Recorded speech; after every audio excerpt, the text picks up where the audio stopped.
Hello everyone, welcome to mom's recipes Telugu. ఎలా ఉన్నారు అందరూ? వానలు స్టార్ట్ అయ్యాయి కదా, సాయంత్రం పూట ఏదో ఒకటి వేడిగా తినాలనిపిస్తుంది.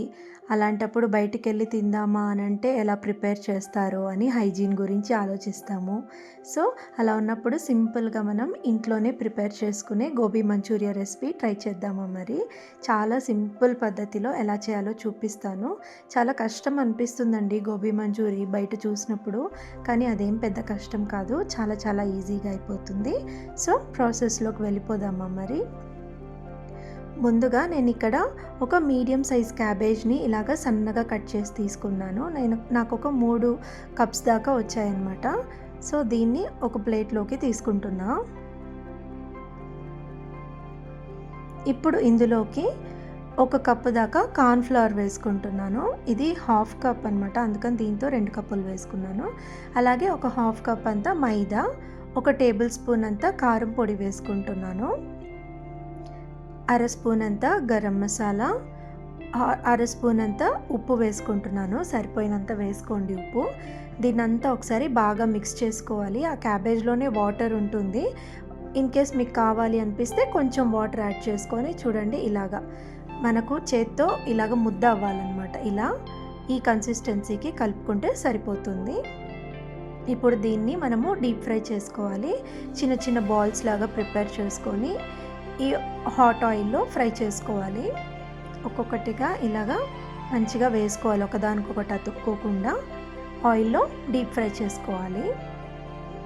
ఇన్ కేస్ మీకు డీప్ ఫ్రై చేసుకోవడం ఇష్టం లేదు అని అంటే మీ దగ్గర ఎయిర్ ఫ్రైయర్ ఉంటే ఎయిర్ ఫ్రైయర్లో ఫ్రై చేసుకోవచ్చు. అది ఇంకా హెల్తీ కదా. సో చూడండి, ఇలాగ కొంచెం గోల్డెన్ కలర్ వచ్చేలాగా ఫ్రై చేసుకోవాలి. చూసారా, ఈ కలర్ వస్తే సరిపోతుంది. ఇప్పుడు దీన్నంతా పక్కన పెట్టేసుకుందాము. చూసారా, నాకు ఇంత గోబీ వచ్చిందనమాట. చూసారా, చాలా టేస్టీగా ఉంది ఇలా ఒట్టిదే తింటే కూడా. ఇప్పుడు ఒక కడాయిలో ఒక 2 టేబుల్ స్పూన్ల దాకా ఆయిల్ వేసుకుంటున్నాను. ఆయిల్ కొంచెం హీట్ అయిన తర్వాత ఇందులో సన్నగా కట్ చేసుకున్న వెల్లుల్లి, అలాగే ఒక 2 పచ్చిమిర్చి చీలికలు వేసుకుంటున్నాను.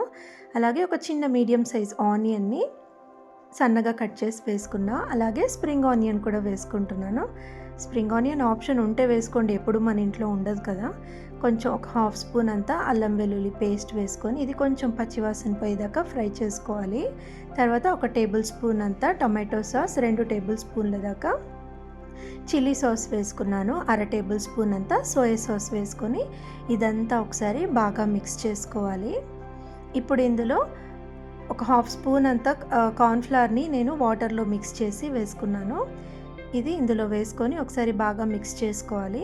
నాకు కొంచెం ఇంకా వాటర్ వేసుకోవాలనిపిస్తుంది, అందుకని ఇంకొంచెం వాటర్ వేసుకొని బాగా మిక్స్ చేసుకుంటున్నాను. చూడండి, ఇంత కన్సిస్టెన్సీ వచ్చాక మనం ప్రిపేర్ చేసి పెట్టుకున్న గోబీ ఉంది కదా, అది వేసుకోవాలి. అలాగే కొత్తిమీర కూడా వేసుకొని ఒకసారి బాగా మిక్స్ చేసేసుకోవాలి. అంతే అండి, చాలా చాలా టేస్టీగా ఉండే గోబీ మంచూరియా రెడీ అయిపోయింది. చూసారా, ఇలా అంతా ప్లేట్లోకి తీసుకొని పైన ఆనియన్ అలాగే కొత్తిమీరతో గార్నిష్ చేసేసుకుంటే పక్కా బండి స్టైల్లో గోబీ మంచూరియా రెడీ అయిపోతుంది. మా బాబుకైతే చాలా చాలా నచ్చింది. మళ్ళీ చేయమ్మా నన్ను అడుగుతూనే ఉన్నాడు ఇప్పటికీ కూడా. సో ఖచ్చితంగా ట్రై చేయండి. పెద్ద ప్రాసెస్ ఏం కాదు, చాలా చాలా simple. Also minimum ingredients sauces ఉంటే సరిపోతుంది. అంతేనండి. థ్యాంక్స్ ఫర్ వాచింగ్ అండి. Take care, bye.